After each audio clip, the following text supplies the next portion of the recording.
Having come to this world from we know not where, we naturally wonder about the origin and purpose of life. We hear about a creator, read about him, but know not any way to contact him. We only know that the entire universe depicts his intelligence. Just as the intricate works of a tiny watch arouse our admiration for the watchmaker, and the huge complicated machines in a factory cause us to marvel at their inventor, so when we see nature's wonders, we feel awed by the hidden intelligence behind them.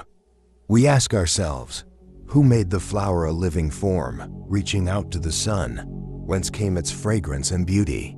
How were its petals formed so perfectly and tinged with lovely colors? At night, the stars and the moon, shedding silvery light around us, move us to reflection on the intelligence guiding these celestial bodies through the sky. The moon's soft light is insufficient for the activities of the day. Thus, a benign intelligence suggests to us that we rest at night. Then the sun comes up, and its bright light makes us look clearly and squarely at the world around us, and at our responsibility to satisfy the needs that beset us. There are two ways in which our needs can be taken care of. One is the material. For example, when we have ill health, we can go to a doctor for medical treatment. But a time comes when no human aid can help. Then we look to the other way, to the spiritual power, the maker of our body, mind, and soul. Material power is limited, and when it fails, we turn to the unlimited divine power. Likewise with our financial needs. When we have done our best, and still it is inadequate, we turn to that other power. Everyone thinks that his problems are the worst. Some feel more oppressed than others because their resistance is weaker. Because of differences in their mental power, people put forth varying amounts of energy. If one has a very great difficulty and his mind is weak, he will not succeed in overcoming the problem. A man whose mind is powerful could break down the barriers of that difficulty. Even so, the mightiest men have sometimes met failure. When overwhelming material, mental, or spiritual troubles beset us, we realize how limited are the powers of life in this physical world. Our endeavor must be not only to acquire financial security and good health, but to seek out the meaning of life. What is it all about? When we are hit with difficulties, we react upon our environment first, making whatever material adjustments we believe may help. But when we come to the point of saying, "Everything I have tried so far has failed, what to do next?" we start to think hard about a solution.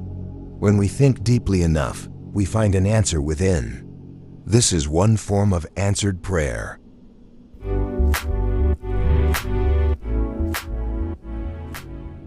Prayer is a demand of the soul. God did not make us beggars. He created us in His image. The Bible and Hindu scriptures declare it. A beggar who goes to a rich home and asks for alms receives a beggar's share, but the son can have anything he asks from his wealthy father. Therefore, we should not behave like beggars. Divine ones such as Krishna, Christ, and Buddha did not lie when they said we are made in the image of God.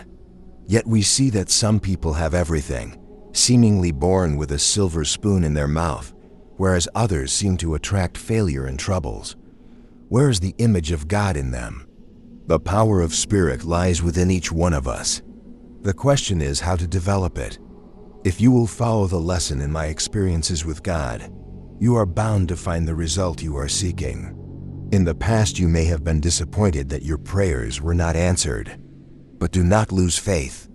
In order to find out if prayers work or not, you must have in your mind an initial belief in the power of prayer. Your prayers may have gone unanswered because you chose to be a beggar. Also, you should know what you may legitimately ask of your Heavenly Father.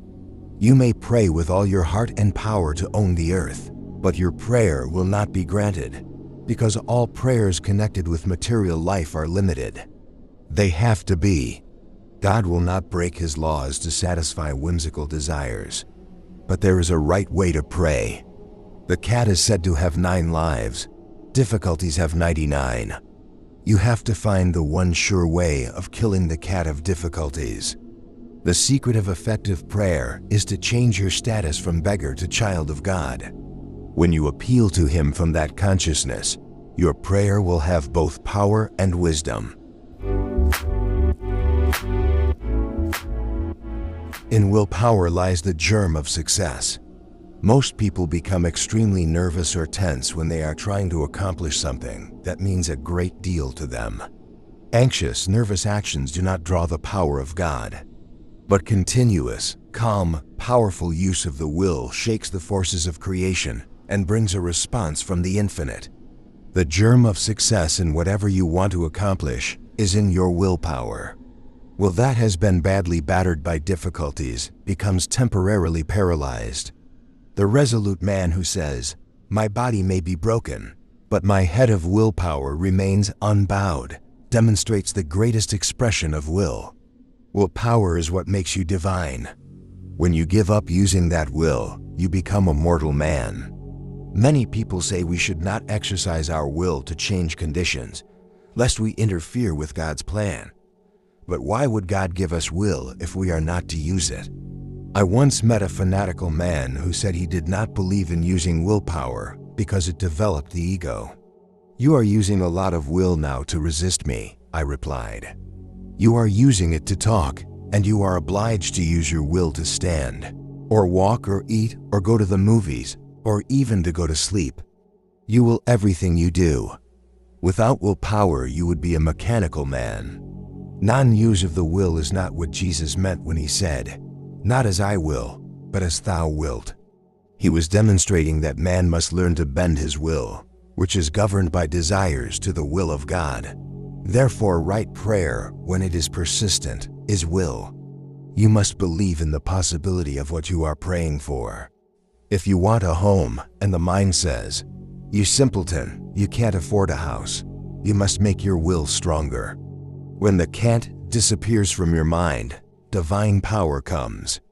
A home will not be dropped down to you from heaven. You have to pour forth willpower continuously through constructive actions. When you persist, refusing to accept failure, the object of will must materialize. When you continuously work that will through your thoughts and activities, what you are wishing for has to come about. Even though there is nothing in the world to conform to your wish, when your will persists, the desired result will somehow manifest. In that kind of will lies God's answer. Because will comes from God, and continuous will is divine will. Cauterize the can'ts in your brain. A weak will is a mortal will. As soon as trials and failure cut it off, it loses its connection with the dynamo of the infinite. But behind human will is the divine will that can never fail. Even death has no power to deter divine will. The Lord will definitely answer that prayer behind which the will force is continuous. Most people are mentally or physically lazy, or both. When they want to pray, they think instead of sleep, and when the head nods, they dive into bed, and that is the end of prayer. The will is buried. Mortal man's brain is full of can'ts. Being born in a family with certain characteristics and habits, he is influenced by these to think he can't do certain things. He can't walk much, he can't eat this, he can't stand that. Those can'ts have to be cauterized. You have within you the power to accomplish everything you want. That power lies in the will. Whoever would develop willpower must have good company. If your desire is to become a great mathematician, and your customary associates all dislike mathematics, you will certainly be discouraged. But when you mix with accomplished mathematicians, your will is reinforced. You think, if others can do it, I can do it. Don't immediately jump into big things in your eagerness to develop your will. To succeed, first try out your will on some little thing you thought you could not do. If you work hard at it, you can be successful. I remember all the goals my friends and many others told me I could never accomplish, but I did. Such well-wishers can do much harm. God save us from their kind. Company has the greatest influence on will. If instead of coming here, you went to a drinking party every Thursday, you could not help but pick up something of that worldly vibration. Your will is definitely inspired or weakened by your company. To develop will by yourself is extremely difficult. You require an example before you. If you would be an artist, surround yourself with good paintings and artists. If you would be a divine man, surround yourself with spiritual company. Belief and experience are quite different. A belief comes from what you have heard or read and accepted as fact, but experience is something you have actually perceived. The convictions of those who have experienced God cannot be shaken. If you had never tasted an orange, I could fool you about its characteristics. But if you had already eaten one, I could not deceive you. You would know. You would have had the experience of it. Seek the company of those who strengthen your faith.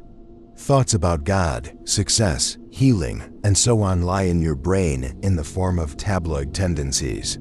You should experience them.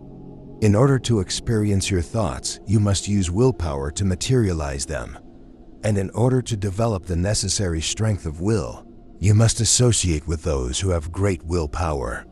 If you want healing by God's power, seek the company of those who strengthen your faith and your will. I traveled throughout India trying to find someone who knew God. Such souls are rare. All the teachers I met told me about their beliefs. But in spiritual matters, I was determined never to be satisfied with words about God. I wanted to experience Him. What I am told has no meaning for me unless I experience it. Once I was talking with a friend of mine, a broker, about the saints of India.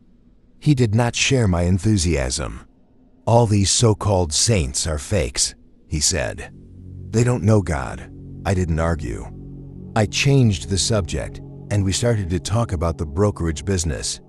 When he had told me quite a great deal about it, I said smoothly, "Do you know there is not a single reliable broker in Calcutta? They are all dishonest. What do you know about brokers?" He retorted angrily. "Exactly," I replied. "What do you know about saints?" He couldn't answer. "Don't dispute what you don't know about," I went on good-naturedly. "I know nothing about the brokerage business, and you don't know anything about saints." The practice of religion has come to a point where very few try to make their spiritual thoughts a matter of experience. I speak to you only about my experiences. I do not care to lecture on what I know only intellectually. Most persons become self-satisfied about what they have read of truth without ever having experienced it. In India, we do not seek spiritual guidance from someone just because he has a theological degree, nor do we seek out those who have only studied the scriptures without experiencing their truths. Spiritual Victrolas who merely mouth truth do not impress us. We are taught to recognize the difference between a man's sermon and his life. He must demonstrate that he has experienced what he has learned. Assure your ultimate arrival in heaven. When you try to experience your spiritual convictions, another world begins to open up to you. Don't live in a false sense of security, believing that because you have joined a church, you will be saved. You yourself have to make the effort to know God. Your mind may be satisfied that you are very religious, but unless your consciousness is satisfied with direct answers to your prayers, no amount of formal religion can save you. Of what benefit is praying to God if He does not answer? Difficult though it is to obtain His response, it can be done. To assure your ultimate arrival in heaven, you must test the power of your prayers until you have made them effective. When I was just a little child, I made up my mind that when I prayed, my prayer had to be answered. That kind of determination is the way. Every test comes then to break your will, but God's power to respond is unlimited. The persistent continuity of your willpower will bring His answer. You should learn to concentrate your thoughts. Therefore, it is important to have time to be alone. Avoid the constant company of other people. Most of them are like sponges. They draw everything out of you, and you seldom receive anything in return. It is worthwhile to be with others only if they are sincere and strong, and if each one is conscious of the other's sincerity and strength, so that you exchange noble soul qualities. Do not while away your time in idleness. A great many people occupy themselves with inconsequential activities. Ask them what they have been doing, and they will usually say, "Oh, I have been busy every minute." But they can scarcely remember what they were so busy about. Too many diversions also weaken your mental powers. If you go every day to the movies, they will lose their attraction and you will become bored. Movies are all basically the same lovers, heroes, and villains. We may enjoy a beautiful motion picture story, but life is seldom like that. If on the other hand it is too realistic, who wants to see more of life as it is when he goes to be entertained? Life is very tricky and we must deal with it as it is. If we do not first master it ourselves, we cannot help anyone else. In the seclusion of concentrated thought lies hidden the factory of all accomplishment. Remember that. In this factory, continuously weave your will pattern for attaining success over opposing difficulties. Exercise your will continuously. During the day and at night, you have many opportunities to work in this factory if you do not waste your time. At night I withdraw from the world's demands and am by myself, an absolute stranger to the world. It is a blank. Alone with my willpower, I turn my thoughts in the desired direction until I have determined in my mind exactly what I wish to do and how to do it. Then I harness my will to the right activities and it creates success. In this way, I have effectively used my willpower many times. But it won't work unless the application of willpower is continuous. It is a wonderful feeling to be able to say and know, my willpower, surcharged by the divine will, shall accomplish my aim. If you lazily leave everything to the divine power and neglect to use your God-given will, results will not be forthcoming. The divine power of its own accord wants to help you. You don't have to coax, but you do have to use your will to demand as his child and to behave as his child. You must banish the thought that the Lord with his wonderful power is far away in heaven, and that you are a helpless little worm buried in difficulties down here on earth. Remember that behind your will is the great divine will, but that oceanic power cannot come to your aid unless you are receptive. When you try to experience your spiritual convictions, another world begins to open up to you. Don't live in a false sense of security, believing that because you have joined a church, you will be saved. You yourself have to make the effort to know God. Your mind may be satisfied that you are very religious, but unless your consciousness is satisfied with direct answers to your prayers, no amount of formal religion can save you. Of what benefit is praying to God if he does not answer? Difficult though it is to obtain his response, it can be done. To assure your ultimate arrival in heaven, you must test the power of your prayers until you have made them effective. When I was just a little child, I made up my mind that when I prayed, my prayer had to be answered. That kind of determination is the way. Every test comes then to break your will, but God's power to respond is unlimited. The persistent continuity of your willpower will bring his answer. You should learn to concentrate your thoughts. Therefore, it is important to have time to be alone. Avoid the constant company of other people. Most of them are like sponges. They draw everything out of you, and you seldom receive anything in return. It is worthwhile to be with others only if they are sincere and strong, and if each one is conscious of the other's sincerity and strength, so that you exchange noble soul qualities. Do not while away your time in idleness. A great many people occupy themselves with inconsequential activities. Ask them what they have been doing, and they will usually say, "Oh, I have been busy every minute." But they can scarcely remember what they were so busy about. Too many diversions also weaken your mental powers. If you go every day to the movies, they will lose their attraction and you will become bored. Movies are all basically the same lovers, heroes, and villains. We may enjoy a beautiful motion picture story, but life is seldom like that. If on the other hand it is too realistic, who wants to see more of life as it is when he goes to be entertained? Life is very tricky, and we must deal with it as it is. If we do not first master it ourselves, we cannot help anyone else. In the seclusion of concentrated thought lies hidden the factory of all accomplishment. Remember that. In this factory, continuously weave your will pattern for attaining success over opposing difficulties. Exercise your will continuously. During the day and at night, you have many opportunities to work in this factory if you do not waste your time. At night, I withdraw from the world's demands and am by myself, an absolute stranger to the world. It is a blank. Alone with my willpower, I turn my thoughts in the desired direction until I have determined in my mind exactly what I wish to do and how to do it. Then I harness my will to the right activities and it creates success. In this way, I have effectively used my willpower many times.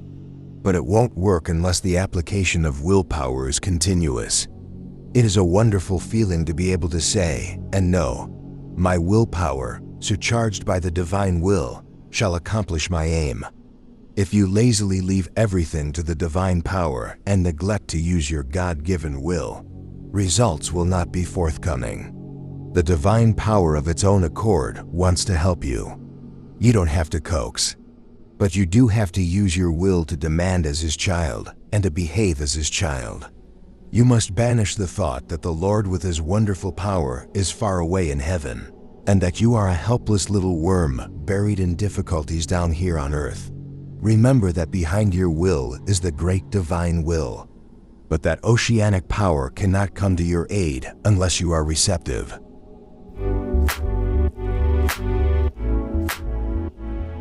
Surcharge your willpower through concentration. The way to become receptive is to sit quietly and concentrate your thoughts on a worthy wish until your mind and thought become completely dissolved in that idea.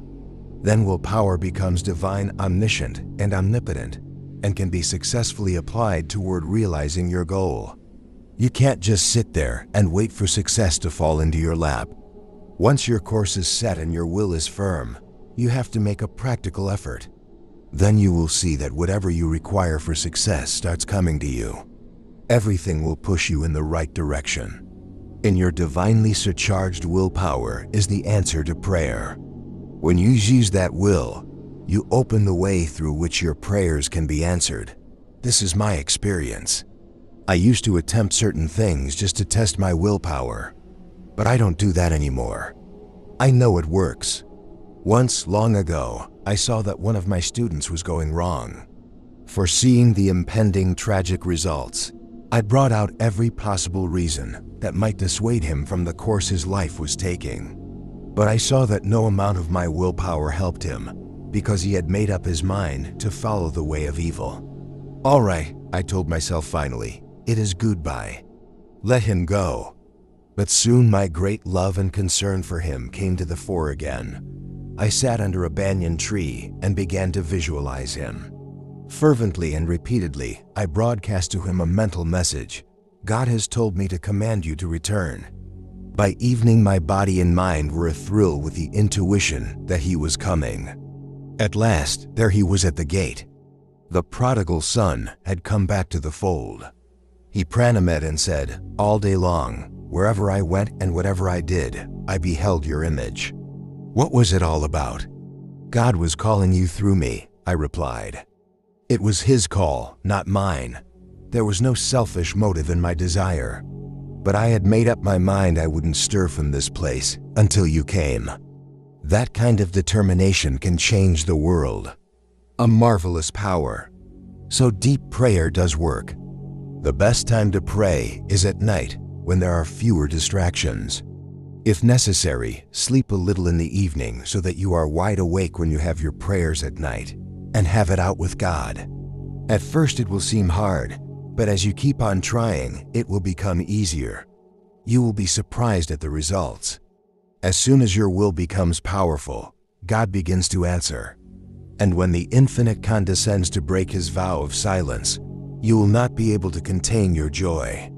But if you have an egotistic desire to demonstrate to others the power of your prayers, or if you commercialize it, you will lose that power.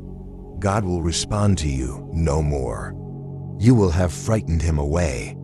He comes only when you are sincere and when you love Him for His own sake. When you are impressed with yourself and want to show off, He sees that you seek, not Him, but fame and glorification of your ego, and He will not come.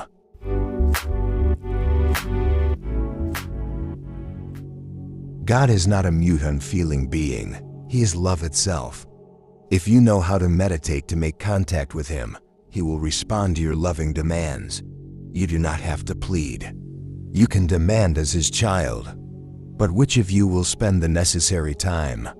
Which of you will persist until you become so concentrated that you receive an answer from Him? Suppose you have a mortgage on your home and you cannot meet it, or there is a certain job you want.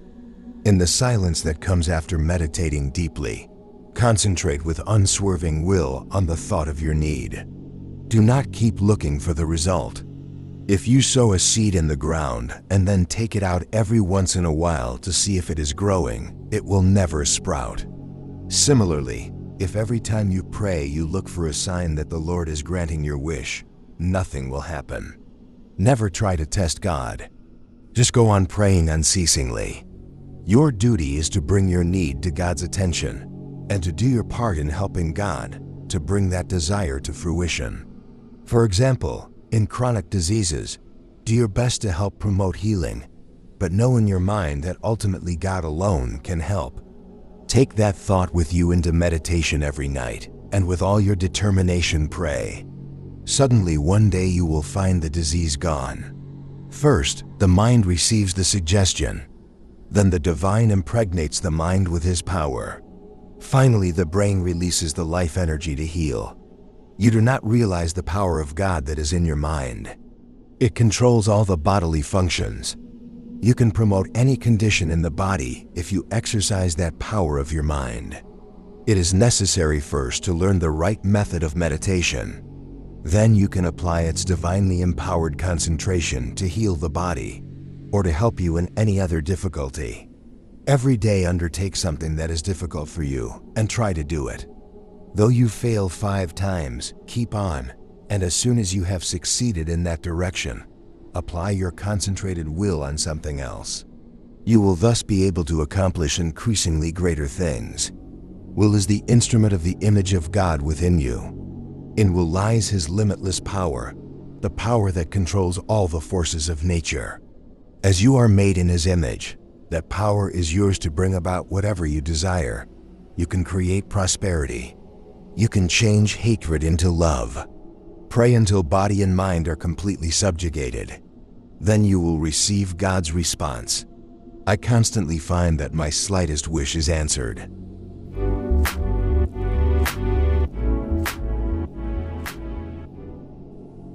Between the eyebrows is the door to heaven. This center in the brain is the seat of will. When you concentrate deeply there and calmly will, whatever you are willing shall come about. So never use your will for evil purposes. To will harm to someone intentionally is a grave misuse of your God-given power. If you find your will going in the wrong direction, stop. Not only is it a waste of your divine energy, it will be the cause of your losing that power.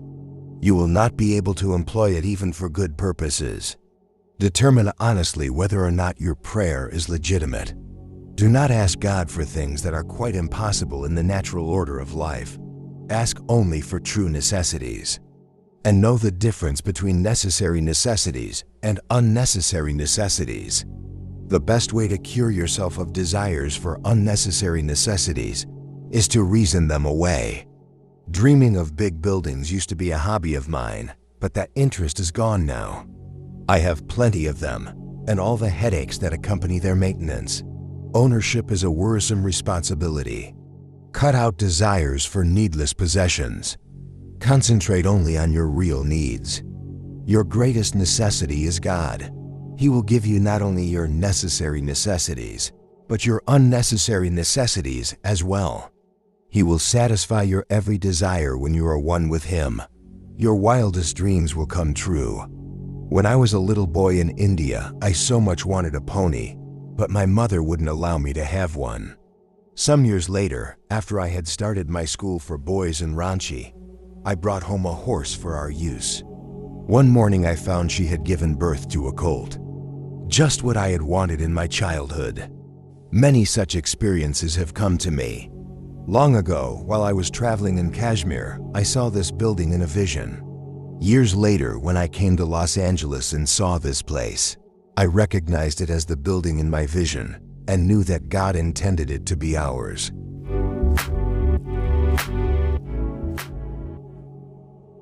Follow the rules of prayer.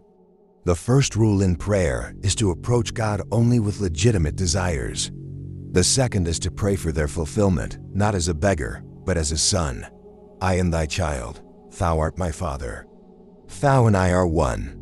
When you pray deeply and continuously, you will feel a great joy welling up in your heart. Don't be satisfied until that joy manifests.